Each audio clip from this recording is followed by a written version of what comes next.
చెప్పండి. మధుర్ ఇంట్లో ఉన్నాడా? లేదండి, ఆయన ఇంట్లో లేరు. నేను తన పరిస్థితిని అర్థం చేసుకోగలను. ఎవరు బాబా మీరు? ఇంకా మీకు ఎలా తెలుసు? అమ్మా, బాధ ఎప్పుడైతే దాని తీవ్రస్థాయికి చేరుతుందో అప్పుడది తగ్గిపోబోతుందని అర్థం చేసుకోవాలి.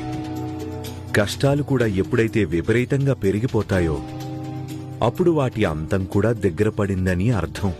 కానీ చాలాసార్లు మనుషులు ఈ విషయం తెలుసుకోరు, లేదా వాళ్లకి గుర్తుండకపోవచ్చు. అందుకే వాళ్లు తమని తాము నిస్సహాయులుగా భావించి ఏదైనా తప్పుడు నిర్ణయాలు తీసుకుంటారు.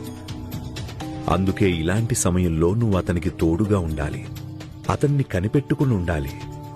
ఎందుకంటే తనేమీ తప్పుడు నిర్ణయం తీసుకోకుండా. హోరి భగవంతుడా, ఇప్పుడు నాకేమైనా కష్టాలు తక్కువ ఏంటి? మళ్ళీ మీరు చెబుతున్నారు ఇంకా పెరుగుతాయని. మేం చెయ్యాలన్నా ఏం చేయగలం?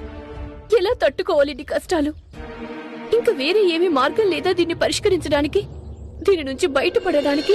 మార్గమైతే ఉంది, కానీ దానికోసం నువ్వు షిరిడీ రావాల్సి ఉంటుంది.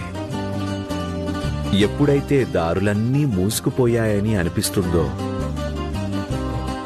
అప్పుడు తప్పకుండా షిరిడీ రామ్మా. ఆ పైన అల్లా మాలిక్.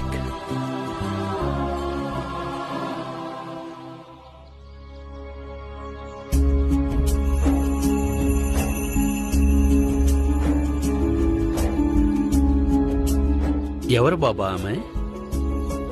ఆమె భర్తని కూడా అతని కర్మలు దెబ్బతీశాయి శిశుపాల్.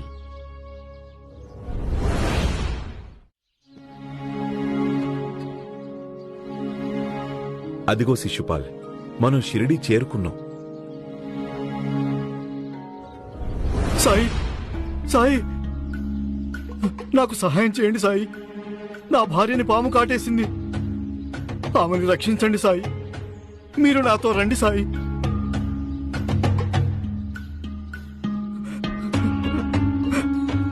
సాయి.